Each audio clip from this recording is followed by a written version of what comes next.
Kalingo memalang itu dulu dari petambing bahwa endak kami olah suku kalingo memalang itu dulu na oi dari petambing na obali anak kami olah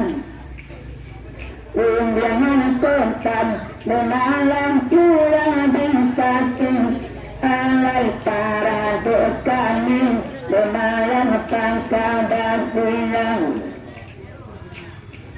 pokok rindak dunia akan balang di dunia kabar adek kami oleh kabar dagang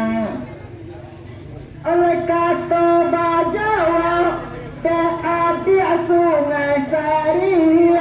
indah ada dampak kece bekarang bisa Bajawa iyalah sungai Sari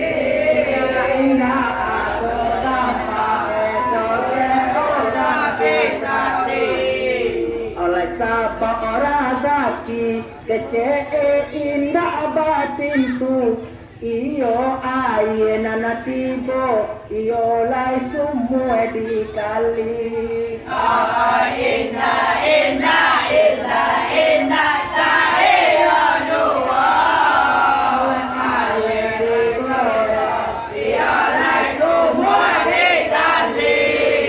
karena bayi itu kata kontan jangan punya cari nana dekanti terang banyak tanjalan sekarang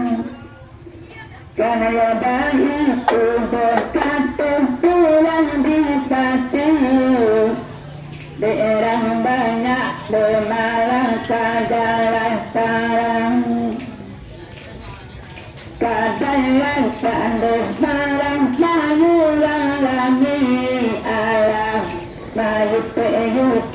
dunia kapan kasilang takkan tumbuh malam di tengah tumbuh malam di enal kontan salah diri tolonglah